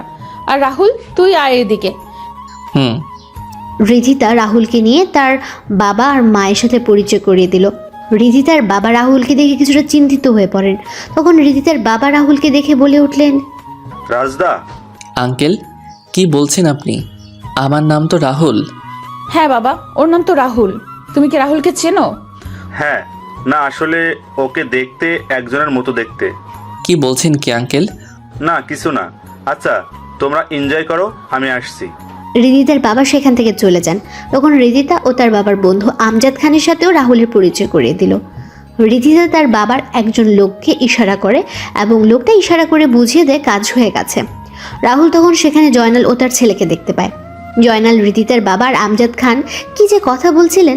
কিছুক্ষণ পর সবাই মিলে অনেক আনন্দ করে রিধিতার জন্মদিনের কেক কাটে। খাওয়া দাওয়া শেষ করে যে যার বাসায় চলে যায়। রাহুল তার রুমে ফ্রেশ হয়ে এসে তার রুমে ঘুমিয়ে পড়ে। আর রিধিতার বাবা তার রুমে বসে কিছু চিন্তা করছেন। তখন রিধিতার চিৎকার শুনে রিধিতার রুমে চলে যান। সেখানে গিয়ে শুনতে পারেন সকালবেলা রাহুল যখন বাসা থেকে বের হয়ে শাকিল আর আরিফের অপেক্ষা করছিল তখন একটা পুলিশের গাড়ি এসে রাহুলের সামনে থামলো আর রাহুলকে তাদের গাড়িতে তুলে নিয়ে গেল। রাহুলকে নিয়ে থানায় এনে সেলের ভেতর রাখা হয়। তখন রাহুল বলে, অফিসার, আমায় এখানে নিয়ে আসার কারণ কি? আর আমায় সেলের ভিতরেই বা কেন রাখছেন? পুলিশ অফিসার বলে, আপনি এমপি শরীফ খানের মেয়ের ডায়মন্ডের নেকলেস চুরি করেছেন এবং আমরা সেটা আপনার রুম থেকে পেয়েছি। কি বলছেন কি? আমি এমন কোনো কাজ করি নাই। কেউ আমার নামে মিথ্যা অপবাদ দিয়েছে। পুলিশ অফিসার, লাঠির আঘাত পড়লেই সব কিছু স্বীকার করবি। বর্তমানে রাতে রিধিতা তার রুমে বসে গান শুনছে আর চিপস খাচ্ছে। আর নেচে যাচ্ছে। তখন তার বাবা হন্তদন্ত হয়ে এসে রিদিতার রুমে ঢুকেন আর রিদিতাকে ধরে বলেন, রিদিতা, রাহুল কোথায়? রিদিতা তার বাবার দিকে ঘুরে ডোন্ট কেয়ার ভাব নিয়ে বলে, ওই ছোট লোক তো এখানে জেলের ভেতরে পুলিশের মার খাচ্ছে। কি বলছিস কি? বাবা আমার সাথে অনেক খারাপ ব্যবহার করেছিল, আমায় থাপ্পড় মেরেছিল। এবার বুঝবে কত ধানে কত চাল। তুই এটা কি করেছিস? তুই জানিস রাহুলকে? তুই জানিস রাহুলের সম্পর্কে? রাহুলের সম্পর্কে তুই শুনলে বুঝতে পারবি আমি কেন তোকে বলছি এসব কথা। বাবা কি বলছো কি তুমি? আর তোমার এই অবস্থা কেন? কি হয়েছে? কেউ ওই ছোট লোক যার জন্য তুমি এমন করছো? রাহুল হচ্ছে মানুষরূপী একজন হায়না, যে নিজের শিকারকে শিকার করে খুব ঠান্ডা মাথায়। আমি একজন এমপি হয়ে কেন এত ভয় পাচ্ছি সেটা বুঝতে পারছিস না কেন? বাবা আমি তোমার কথার মানে বুঝতে পারছি না কিছুই। মারে, ওই রাহুলই হচ্ছে হ্যাকার জগতের গডফাদার, রাজ দ্য হ্যাকার। আর বিশ্বের শক্তিশালী মাফিয়া গড ড্রাগনের লিডার রাহুল রাজ। আর বিশ্বের শক্তিশালী মাফিয়া গ্রুপের ড্রাগনের লিডার রাহুল রাজ। 3 বছর আগে রাজ কোনো এক অজানা কারণে মাফিয়া ওয়ার্ল্ড ছেড়ে নিরুদ্দেশ হয়ে যায়। আমি গতকালকে দেখেই চিনতে পারি, কিন্তু কনফার্ম হওয়ার জন্য আমি রাজের ডান হাত ছোট ভাই সীমান্তকে কল দেই। তারপর সীমান্ত আমায় সব কিছু খুলে বলে। রিদিতা মাথায় হাত দিয়ে বসে পড়ে বিছানায়। রিদিতার বাবা ভয়ে থরথর করে কাঁপছে। তখন রিদিতা তার বাবাকে কাঁপা কাঁপা গলায় বলে, এটা আমি কি করলাম? বাবার সামান্য পাওয়ার পেয়ে আমি একজনের হায়নার সাথে পাঙ্গা নিয়ে নিলাম। এখন কি হবে বাবা? এখন কি হবে? আমি তো ভুল করে ফেলেছি। এখন কি করব? আমি যে নিজের মৃত্যু নিজে ডেকে এনেছি।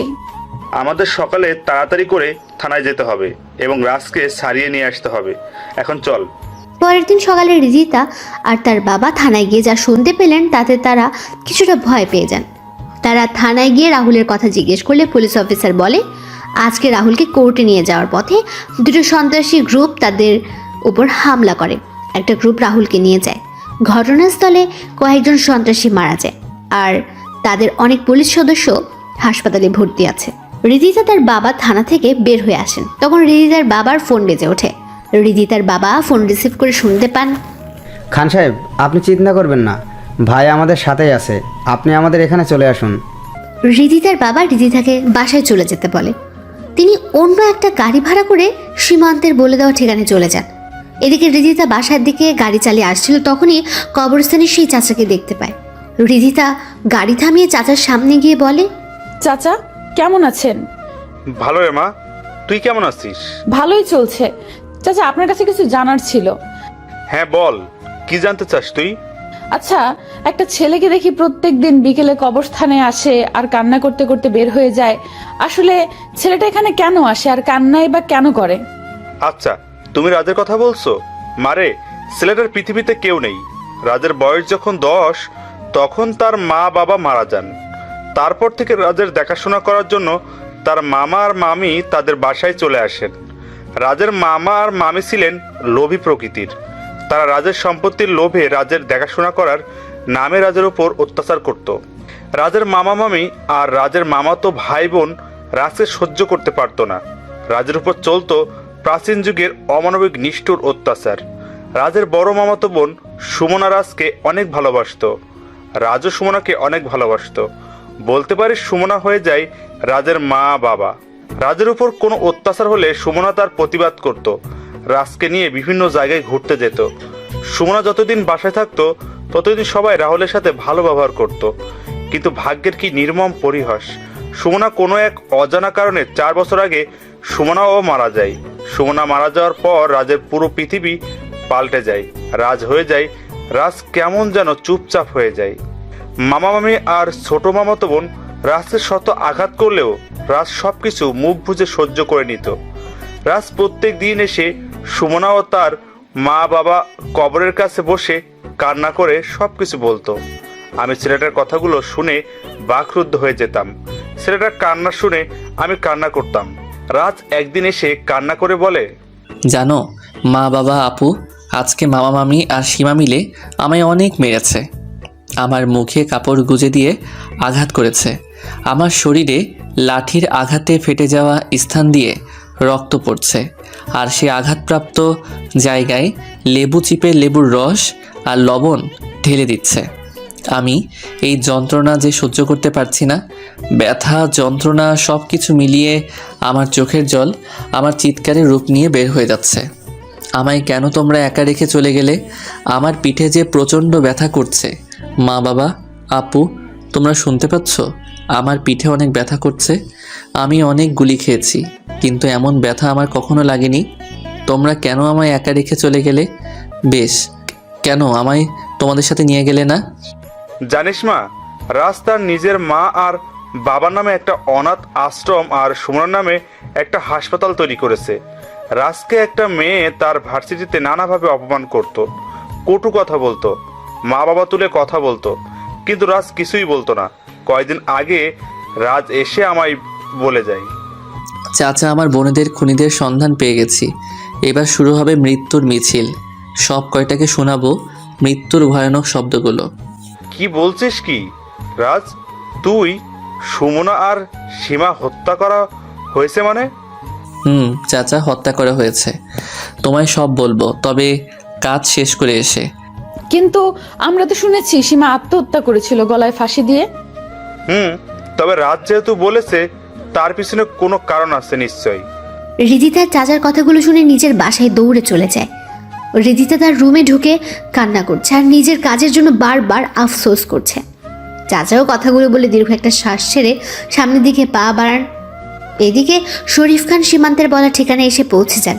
বাসার ভেতর প্রবেশ করে দেখতে পান ডাক্তার রাজের শরীরে ড্রেসিং করে দিচ্ছে। শরীফ খানকে দেখতে পেয়ে রাহুল বলে ওঠে, আরে আঙ্কেল, আপনি আসুন আসুন, বসুন এখানে। শরীফ খান রাহুলের পাশে গিয়ে বসেন। তিনি কাঁপা কাঁপা গলায় বলে ওঠেন, আসলে রাহুল, আমার মেয়ের অমন কাজের জন্য আমি খুবই দুঃখিত। রিদিতা হয়ে আমি ক্ষমা চেয়ে নিচ্ছি। রিদিতা এখনো অনেক ছোট, তাই অমন কাজ করেছে, তাই তো? চিন্তা নেই, আমি আপনার মেয়েকে ক্ষমা করে দিলাম। তবে ভবিষ্যতে এমন কাজ করলে আর ক্ষমা পাবে না। রিদিতা আর এমন কোনো কাজ করবে না, আমি কথা দিচ্ছি তোমায়। সেদিন জয়নাল আপনাকে কি বলেছিল? জয়নাল এসেছিল তার ছেলের সাথে আমার মেয়ের বিয়ের কথা বলতে, কিন্তু আমি মানা করে দেই। জয়নাল আমার এটাও বলে যে ওর সাথে ড্রাগসের ব্যবসা জড়িয়ে যেতে। তো এবার আপনি কি করবেন? এই দেহে যতদিন প্রাণ আছে ততদিন সত্যের পথে চলে যাব, কখনো অসতের পথে যাব না। আচ্ছা রাজ, একটা কথা জিজ্ঞেস করতে পারি? বলেন। সীমান্তরা তোমায় নিয়ে আসলো, তাহলে কারা তোমার উপর হামলা করলো? শরীফ ভাই, তুমি জানলে কি করে ভাইয়ের উপর হামলা হয়েছে? পুলিশ অফিসার বলল। হয়তো আমার কাছের কেউ হবে, তবে চিন্তা নেই, খুঁজে বের করব সব কয়টাকে। রাজ, কালকে রাতে জয়নালের কাছে একটা ফোন আসে। তো কি হয়েছে? ফোন তো আসতেই পারে। কিন্তু জয়নাল কি কথা বলেছে তুমি জানো রাজ? কথাগুলো স্বাভাবিক ছিল না। মানে? জয়নাল বলছিল, বস, আপনি চিন্তা করবেন না। এইবার যেই ড্রাগসগুলো আমদানি করেছি সেগুলো অনেক দাম আছে মার্কেটে। কয়েকটা মেয়েকে টার্গেট করা হয়েছে, এদের শরীরে ড্রাগ ইনজেক্ট করেছি, দেখা যাক কি হয়। কিন্তু জয়নাল তো আমায় বলেছিল যে সেই কাজগুলো ছেড়ে দিবে। তাহলে সীমান্ত? ভাই, বুঝে গেছি কি করতে হবে আমার। আচ্ছা আঙ্কেল, আপনি এখন আসুন, আমি একটু ঘুমাবো। সীমান্ত আর শরীফ খান চলে যায় আর রাহুল ঘুমিয়ে পড়ে। রাতের বেলা রাহুল আর সীমান্ত বসে খাবার খেতে বসে। তখন সীমান্ত বলে, ভাই শরীফ, ভাই যা বলেছে সবই সত্যি, আর আপনার উপর হামলাও জয়নাল করিয়েছে। সীমান্ত খাবার রেখে রাহুলের দিকে তাকায়। রাহুলের এমন হাসির কারণ বুঝতে পারছে না। তখন সীমান্তের দিকে রাহুল তাকিয়ে বলে, There is perhaps no greater mystery than the sea, and no greater mystery than a lost ship. ভাই, বুঝলাম না কিছুই। আপনি জানেন তো আমি ইংরেজি কম বুঝি। সময় হলেই জানতে পারবি। ভাই, এখন আমাদের কাজ কি? এখন কোনো কাজ নেই, রিল্যাক্স থাক কয়েকদিন। খাওয়া দাওয়া শেষ করে রাহুল চলে যায় তার রুমে আর সীমান্ত চলে যায় বাসার বাইরে। সীমান্ত গিয়ে সকল লোকদের সকল কাজ বুঝিয়ে দিল। এদিকে ডেথ ডেভিল মেকানিক্যাল ভয়েস ব্যবহার করে জয়নালকে কল দিল। জয়নাল, কি মনে করেছিলি তুই আমায় থামিয়ে দিবি? আরে তুই যে রাজকে দিয়ে তোর সকল সিস্টেমের সিকিউরিটি লাগিয়েছিস, সেই রাজই হলো আমার ছাত্র। তুই যে রাজকে মারার জন্য লোক পাঠিয়েছিস, সেটা যদি রাজ জানতে পারে তাহলে কি হবে ভেবেছিস? ডেড ডেভিল তুই? আমি। তুই এই কাজ করে ভালো করেছিস। এখন আমি রাজকে সব কিছু ভিডিও প্রমাণ করে দেখিয়ে আমার দলে নিয়ে নিব আর তোকে মেরে ফেলবো, তারপর রাজকে। হা হা হা হা। দেখ, এমনটা করিস না তুই। তুই চাইলে আমরা কম্প্রোমাইজ করতে পারি। করব। তার আগে তুই যেই মেয়েদের মেরেছিস তাদের ফিরিয়ে দিতে পারবি? যদি পারিস তাহলে আমি কম্প্রোমাইজ করতে রাজি। জানি পারবি না, তাহলে রেডি হয়ে যাই নতুন খেলার জন্য। কালকে থেকে আবার খেলা শুরু হবে। কালকে কার উইকেট হারিয়ে যায় সেটা দেখতে থাক। কথাটা বলে ডেভিল ফোন কেটে দেন। এদিকে জয়নাল মাথায় হাত দিয়ে বসে পড়ে। জয়নাল ফোন নিয়ে তার বসকে কল দিল আর বলল, বস, অনেক বড় সমস্যা হয়ে গেছে। রাজকে যে আমরা মারার জন্য লোক পাঠিয়েছিলাম সেটা ডেভিল কি করে জেনে গেছে এবং আমাদের করা প্ল্যানের ভিডিও রাজকে দেখিয়ে দিবে। কি করব এখন বস?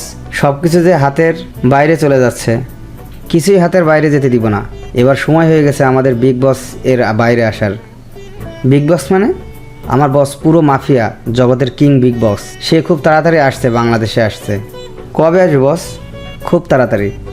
বস ফোন কেটে কল দিল বিগ বসের নাম্বারে। বিগ বস কল রিসিভ করতেই বস সালাম দিয়ে বলল, আপনাকে এবার বাংলাদেশে আসতে হবে। ডেভিল আর রাজ আমাদের দম বন্ধ করে দিয়েছে আর আমাদের সকল কিছু বন্ধ করে দিয়ে যাচ্ছে। বসের কথাগুলো শুনে বিগ বস কল কেটে দিল। পরের দিন সকালে রাহুল নাস্তা করে তার প্রিয় বাইক ইয়ামাহা R15M নিয়ে বেরিয়ে পড়ে। রাহুলকে বাইকে ভার্সিটি আসতে দেখে সবাই অবাক হয়ে যায়। অর্বা আর মিথিলা হৃদিতাকে ধাক্কা দিয়ে সামনে থাকাতে বলে, আর হৃদিতা সবার মতো অবাক হয়ে যায়। রাহুল বাইক পার্ক করে চলে যায় ডলি, আরিফ আর শাকিলের পাশে। রাহুল গিয়ে বসতেই শাকিল বলে, ভাই রে ভাই, কি এন্ট্রি নিলি রে। রাহুল, তোকে পুরো আল্লু অর্জুনের মতো লাগছে রে। I am impressed. এত ঢং করিস না, ভার্সিটির সকল মেয়েই ইমপ্রেসড হয়ে গেছে। দেখ সবাই কেমন করে তাকিয়ে আছে, মনে হচ্ছে রাহুলকে গিলে ফেলবে। এই শালা, তোর হাতে আর মাথায় ব্যান্ডেজ কেন, কি হয়েছে? আরে অ্যাক্সিডেন্ট করেছিলাম, তাই এমন হয়ে গেছে। সবাই মিলে কথা বলছিল, তখন হৃদিতা তার বন্ধুরা আসে। হৃদিতা রাহুলের পাশে বসে। তখন রাহুল সেখান থেকে উঠে পড়ে, ক্লাসের দিকে হাঁটা দিল। শাকিল বলল, কিরে রাহুল, চলে যাচ্ছিস যে? ক্লাসে যাব, সময় হয়ে গেছে। আরে আরো 10 মিনিট বাকি আছে তো ক্লাসের। তোরা 10 মিনিট কথা বলে আয়, আমি ক্লাসে আছি। রাহুল কথাগুলো বলে চলে যায়। হৃদিতা তাকিয়ে আছে রাহুলের যাওয়ার দিকে। সবাই আরও কিছু সময় কথা বলে ক্লাসে চলে যায়। আরিফ, শাকিল আর ডলি রাহুলের পাশে বসে। তখন ডলি বলে, এভাবে চলে এলি কেন? সবাই মিলে কত মজা করলাম, তুই ছিলি না। ক্লাস সেটুর পর থাকিস। হৃদিতা কি জানি কিসের টিট দেবে। রাহুল একবার শাকিল আর একবার হৃদিতার দিকে তাকায়। রাহুল দেখতে পায় হৃদিতা কেমন করে তাকিয়ে আছে। তোরা খেয়ে নিস ট্রিট, আমি আমার জীবনের সেরা ট্রিট পেয়ে গেছি। কিছু সময় পর স্যার ক্লাসে এসে ক্লাস নেওয়া শুরু করেন। ক্লাস শেষে স্যার যখন ক্লাস থেকে বের হয়ে যাবেন তখন স্যার রাহুলকে উদ্দেশ্য করে বলেন, রাহুল, এখন ক্লাস শেষ করে আমার রুমে এসে একবার দেখা করবে। আচ্ছা। রাহুল ক্লাস শেষ করে স্যারের পিছু পিছু চলে যায়। হৃদিতা, শাকিল আর আরিফের কাছে এসে বলে, কি রে, বলেছিলে তোরা রাহুলকে? বলেছি। কি বলেছে ও? তোরা খেয়ে নিস ট্রিট, আমি আমার জীবনের সেরা ট্রিট পেয়ে গেছি। কিসের ট্রিটের কথা বললো? আচ্ছা। রাহুল স্যারের সাথে তার রুমে চলে যায়। তখন স্যার রাহুলকে কিছু ছবি আর একটা ফাইল এগিয়ে দিয়ে বলেন, রাজ, এইগুলো দেখো তুমি। রাজ মানে? রাহুল, আমি তোমার সম্পর্কে সব জানি। রাহুল, আমার এই শিক্ষকতার পেশার আড়ালে একটা পরিচয় আছে যা কেউই জানে না। কি পরিচয় স্যার? আমি একজন ইন্টারপোল অফিসার। আমি জানি তুমি একজন হ্যাকার আর ড্রাগ টিমের লিডার। স্যার, এই ছবিগুলো প্রায় সবাইকেই আমি মেরে ফেলা হয়েছে তো, আর কয়েকজন বাকি আছে। তবে ওদের সবার বস মাফিয়া জগতের বর্তমান কিং বিগ বস খুব তাড়াতাড়ি বাংলাদেশে আসছে।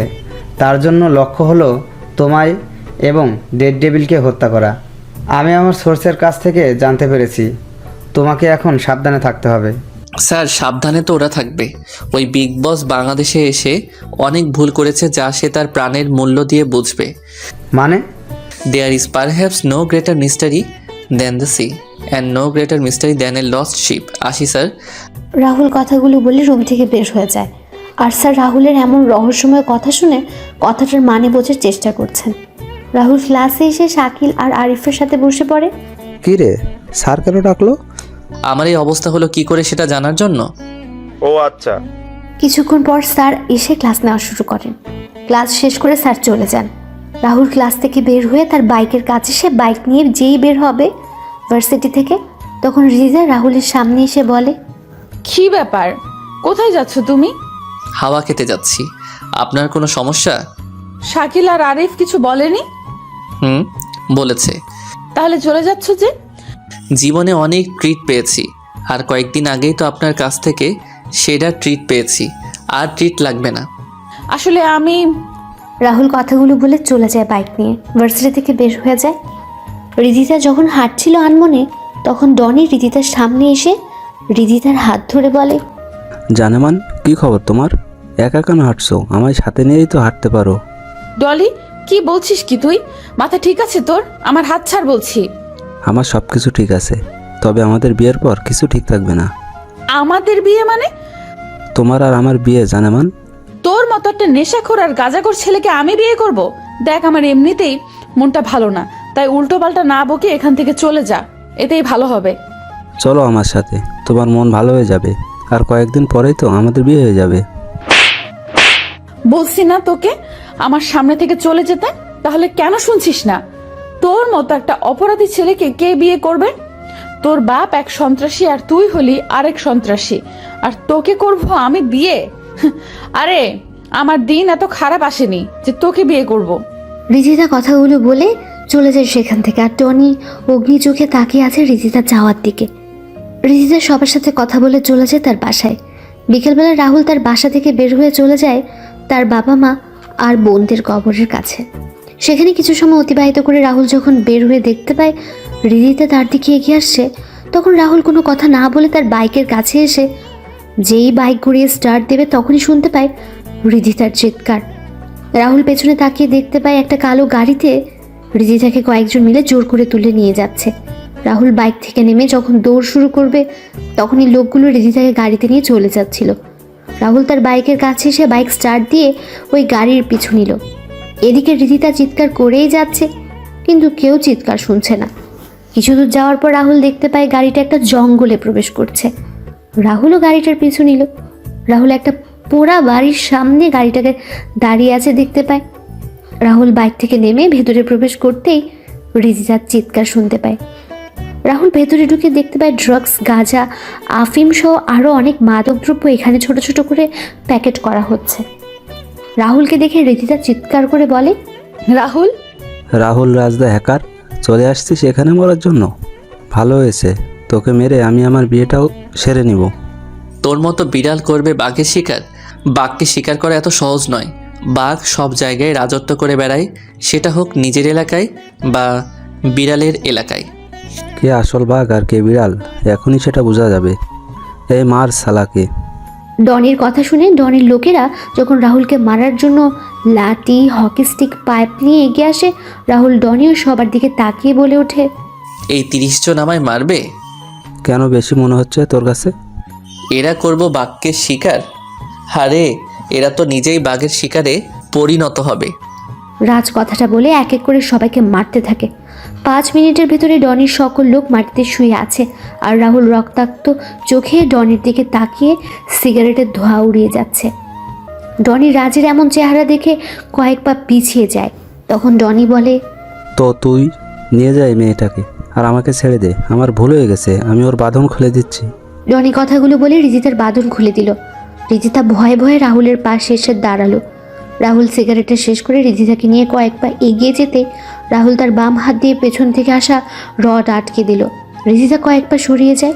তখন রাহুল হাসতে হাসতে বলে, বলেছিলাম না তুই বিড়ালের বাচ্চা? দেখ, তুই নিজেই প্রমাণ দিয়ে দিলি। তোর বাপ তোকে বিশ্বাস করেছে বলে আমি তোকে বিশ্বাস করব, এটা তুই ভাবলি কি করে?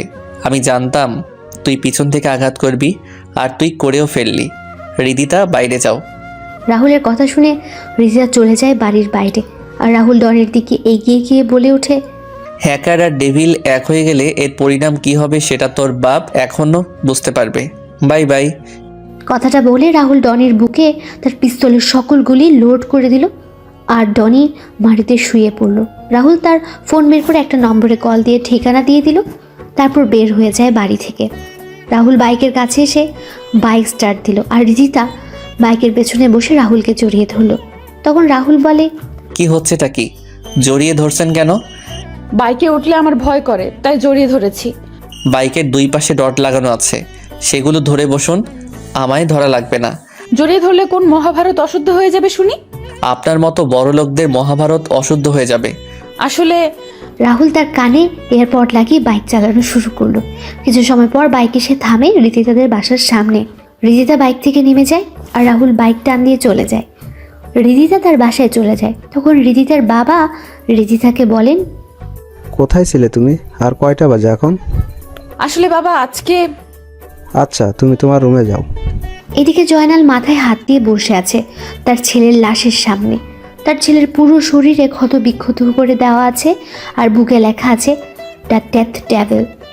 জয়নাল তার ছেলের কবরে মাটি দেওয়ার সময় বলে, দ্য ডেড ডেভিল, তোকে আমি এমন যন্ত্রণাদায়ক মৃত্যু দিব যা তুই নিজেই কল্পনা করতে পারবি না। আমার ছেলেদের হত্যার প্রতিশোধ আমি নিয়েই ছাড়ব। রাতের বেলা জয়নাল তার বস বসে আছে বিগ বসের সামনে। জয়নাল কান্না করে যাচ্ছে আর বস তাকে শান্ত করার চেষ্টা করছে। তখন বিগ বস বলে ওঠে, জয়নাল, চিন্তা করিস না। ডনি যেমন তোর ছেলে ছিল, তেমনি আমার ভাতিজা ছিল। আমার ভাতিজা হত্যা বিচার আমি নিব খুব তাড়াতাড়ি। আগে আমাদের ডেড ডেভিলকে খুঁজে বের করতে হবে, তারপর খেলা শুরু করতে হবে। না ভাই, প্রথমে ওই এমপি আর এমপির মেয়েকে মারতে হবে, তারপর তার মেয়ে ওই রাজ, আর সবশেষে ডেড ডেভিলকে মারবো। চিন্তা করিস না, কালকে রাতেই এমপির গেম ওভার হয়ে যাবে। পরের দিন সকালে রাহুল ভার্সিটিতে এসে সবার সাথে কথা বলছিল। তখনই রিদিতা কোথা থেকে এসে রাহুলের পাশে বসে পড়ে। রাহুল তখন উঠে যাবে, রিদিতা রাহুলের ডান হাত ধরে রাহুলকে বসিয়ে দিল। রাহুল নিজেকে ছাড়িয়ে নিয়ে চলে যায় ক্লাসে, আর রিদিতা মন খারাপ করে বসে থাকে। ক্লাস শেষ করে রাহুল যখন বের হয় তখন দেখতে পায় রিদিতা আগের জায়গায় বসে আছে। রাহুল সেদিকে না তাকিয়ে তার বাইকের কাছে চলে যায়। রিদিতা রাহুলের বাইকের সামনে এসে দাঁড়ায়। তখন রাহুল বলে, সরুন, আমি যাব। আমিও যাব। কোথায় যাবেন আপনি? বাসায় যাব। নিজের গাড়িতে করে যান না? না, তোমার বাইকে করে যাব আমি। আপনি না বাইকে উঠতে ভয় পান, তাহলে? তোমার বাইকের দুই পাশে রড আছে না, ওগুলো ধরে বসবো। রিদিতা আর কোনো কথা বলতে পারলো না। রিদিতা রাহুলের উপর পড়ে যায়। রাহুল রিদিতাকে পড়তে দেখে ধরে ফেলে। রাহুল বলে, রিদিতা, কি হচ্ছেটা কি? আরে উঠুন না, এসব কি হচ্ছে? সবাই দেখছে কিন্তু। রাহুল এগুলো বলছে কিন্তু রিদিতার কোনো সারা শব্দ নেই। রাহুল যখন রিদিতার পিঠে হাত দিয়ে ধাক্কা দেবে তখন রাহুল রিদিতার পিঠে ভেজা কিছু অনুভব করতে পারে। রাহুল তার হাত সামনে আনতে দেখতে পায় রিদিতার পিঠে রক্ত। রাহুল তাড়াতাড়ি করে রিদিতার পিঠের দিকে তাকিয়ে দেখতে পায় দুটা গুলির চিহ্ন। রাহুল চারপাশে তাকিয়ে কাউকে দেখতে পায় না। শাকিল, আরিফ, অর্পার, মিথিলা সহ সবাই রাহুলের কাছে চলে আসে। সবাই ধরাধরি করে ভার্সিটি একটা গাড়ি করে রিদিতাকে নিয়ে যায়। হাসপাতালে নিয়ে যাওয়া হলে ডাক্তার রিদিতাকে পরীক্ষা করে তাড়াতাড়ি করে অপারেশন থিয়েটারে নিয়ে যায়। রাহুল কল দিয়ে শরীফ খানকে জানিয়ে দিল। সবাই অপেক্ষা করছে অপারেশন থিয়েটারের বাইরে। আর এদিকে জয়নাল, বস আর বিগ বস বলছে, এবার ওই রাহুল রাজকে ফাঁসিয়ে দিয়ে এমপিকে মেরে দিব, তারপর ডেড ডেভিলের পালা।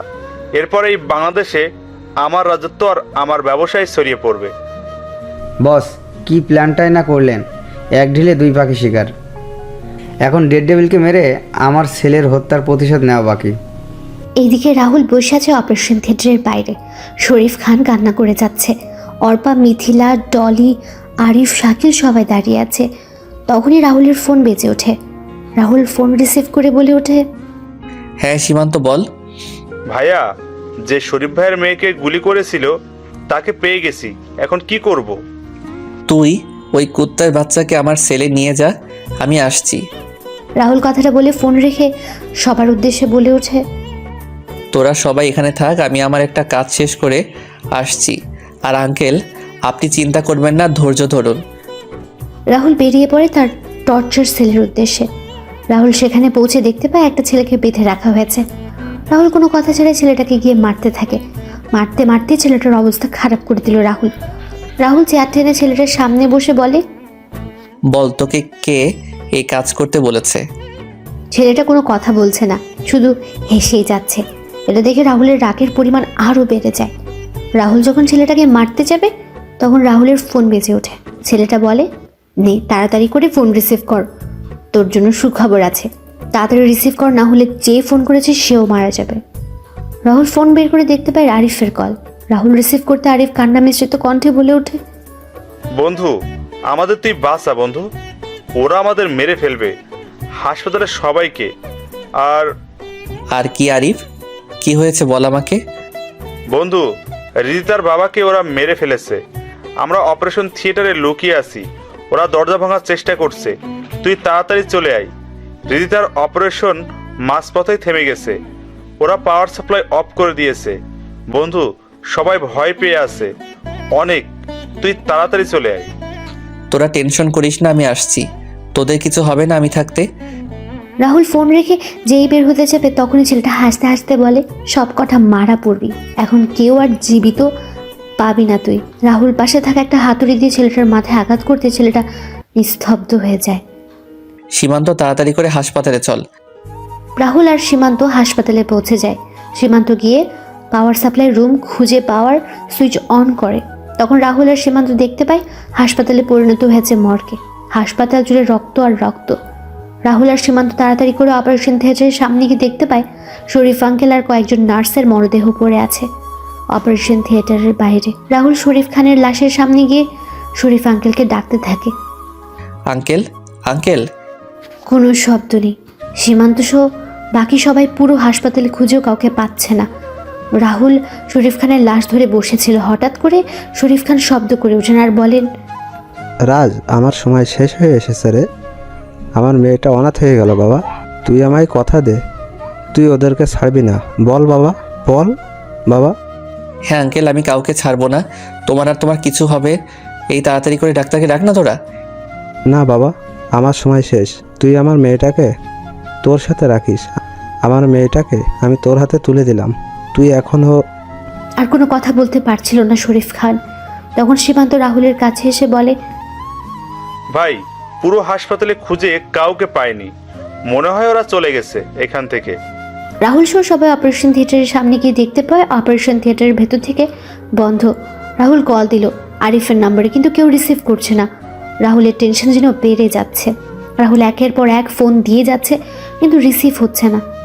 রাহুল সীমান্তকে বলে দরজা ভাঙার জন্য, আর এদিকে রাহুল ফোন দিয়ে যাচ্ছে। হঠাৎ করে ফোন রিসিভ হতে রাহুল বলে ওঠে, হ্যাঁ আরিফ, তোরা কোথায়? আমি অপারেশন থিয়েটারের বাইরে দাঁড়িয়ে আছি, তোরা কই? বন্ধুরে। শাকিল, কি হয়েছে? কান্না করছিস কেন তুই? দরজা খোল তাড়াতাড়ি। কিছু সময় পর শাকিল এসে পাশের একটা রুমের দরজা খুলে দিল। রাহুল সীমান্ত ভেতরে ঢুকে দেখতে পায় সবাই একটা লাশকে ঘিরে রেখেছে আর কান্না করছে। রাহুল ধীর পায়ে এগিয়ে যায় সামনের দিকে। রাহুল সামনে গিয়ে লাশের দিকে তাকাতে থমকে যায়। রাহুল লাশের সামনে যেয়ে বলে ওঠে, আরিফ, এ আরিফ, কথা বল। দেখ আমি এসেছি তো তোকে বাঁচানোর জন্য। কি রে, কথা বলছিস না যে? হে আরিফ। রাহুল আরিফের লাশকে জড়িয়ে ধরে কান্না করছে আর চিৎকার করছে, কিন্তু আরিফ নিশ্চুপ। আরিফ পৃথিবীর মায়া ছেড়ে পাড়ি দিয়েছে পরপারের যাত্রায়। কি করে এসব হলো? আমরা যখন অপারেশন থিয়েটারের বাইরে অপেক্ষা করছিলাম তখন বাইরে গুলির আওয়াজ শুনতে পাই। কিছু বুঝে ওঠার আগেই জয়নাল ও দুইজন পিস্তল হাতে তাদের লোক নিয়ে আমাদের সামনে চলে আসে। আমরা কিছু বুঝতে পারছিলাম না। তখনই আঙ্কেল সামনে গিয়ে ওদের সাথে কথা বলতে যাবেন, তার আগেই ওরা অপারেশন থিয়েটারে ঢোকার চেষ্টা করে। তখন আমরা সবাই অপারেশন থিয়েটারে ঢুকে পড়ি। আঙ্কেল যখন আসতে যাবে তার আগেই ওরা আঙ্কেলের লক্ষ্য করে গুলি করে দেয়। আর আঙ্কেল। আরিফের এমন অবস্থা হলো কি করে? রিদিতাই বা কোথায়? আমাদের ফোনের আলোতে রিদিতার অপারেশন করা হয়। অপারেশন শেষে প্রয়োজন হয় রক্তের, যা পাশের একটা রুমে ছিল, কিন্তু কেউ ভয়ে যাচ্ছিল। তখন আরিফ সাহস করে চলে যায়। আর আরিফ যখন ফিরে আসে তখন আমরা আরিফের শরীরের গুলির চিহ্ন দেখতে পাই। ডাক্তাররা কিছু করার আগেই আরিফ আমাদের ছেড়ে চলে যায় বহু দূরে। অপারেশন থিয়েটারের দরজা ভেঙে ওরা রিদিতাকে নিয়ে যায় আর আমাদের ভয় দেখিয়ে চলে যায় ওরা।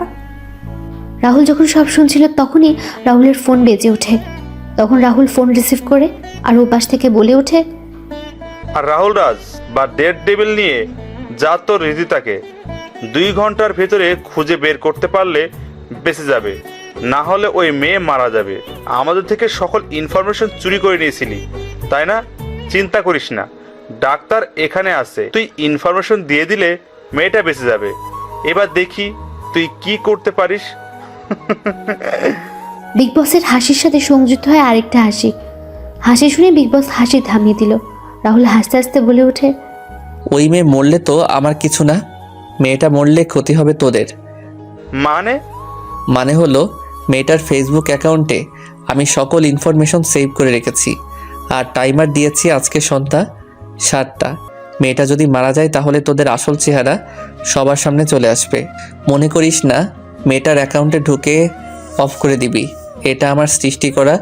সো আমি মেয়েটার একটা কোড দিয়ে অ্যাক্টিভেট করে রেখেছি, যা মেয়েটা ছাড়া কেউ জানে না।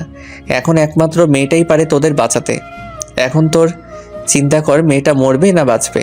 টিং ঠক টিং ঠক, হা হা হা। রাহুলের এমন কথা শুনে শাকিল, সীমান্তস্ব সবাই অবাক হয়ে যায়। এদিকে বিগ বস তার লোকদের উদ্দেশ্য করে বলে মেয়েটাকে এখানে নিয়ে আসার জন্য আর ডাক্তারকে মেয়েটাকে সুস্থ করে তোলার জন্য। বস কি করছেনটা কি আপনি? মেয়েটা মরে গেলেও তো ভালো। তোদের এত কথা বলতে কে বলেছে? একটু চুপ থাক না। আবার রাহুলের ফোন বেজে ওঠে। রাহুল ফোন রিসিভ করতে চাচা বলে ওঠেন, রাহুল, রিদিতা মামনিকে দেখলাম স্ট্রেচারে করে কয়েকটা লোক আমাদের ওই পুরাতন বাংলোতে নিয়ে গেছে, আর সবার সাথে অনেক অস্ত্র আছে। আর এখন দেখলাম কয়েকটা অ্যাম্বুলেন্স আর কয়েকজন ডাক্তারকে নিয়ে আসা হয়েছে। ধন্যবাদ চাচা, তুমি চিন্তা করো না, রিদিতার কিছু হবে না। সীমান্ত চল, খেলা শুরু করতে হবে, অনেকদিন হলো খেলা হয়নি। শাকিল, সবাইকে নিয়ে তুই যা, জানাজার ব্যবস্থা কর, আমরা দাফনের আগেই ফিরে আসবো। রাহুল কথাগুলো বলে তার লোকদের নিয়ে বেরিয়ে পড়ে চাচার দেওয়ার ঠিকানায়। রাহুল বাইরে থেকে সমস্ত কিছু একবার পর্যবেক্ষণ করে বলে ওঠে, সীমান্ত, আমরা দুই দিক থেকে আক্রমণ করব, আমি সামনে থেকে আর তুই পিছন থেকে করবি। আমার সাথে কোনো লোক নিব না, তুই সবাইকে নিয়ে পিছনে থেকে ভিতরে প্রবেশ করবি। ভাই আপনি একা? চিন্তা নেই, তোরা তোদের পজিশন নিয়ে নে। রাহুল কথাগুলো বলে ভেতরে ঢুকে পড়ে। রাহুল একজন একজন করে সবাইকে মারতে থাকে আর পেছন দিক দিয়ে সীমান্ত আর তার লোক নিয়ে মারতে থাকে সবাইকে। রাহুল যখন সিঁড়ি পেয়ে উঠছিল তখনই জয়নাল দেখেনি এবং গুলি শুরু করে। রাহুল লুকিয়ে পড়ে আড়ালে। দুই পক্ষের গোলাগুলি শুরু হয়। রাহুলের কয়েকজন লোক মারা যায়, তবে জয়নাল ও বিগ বসের সকল লোক মারা যায়।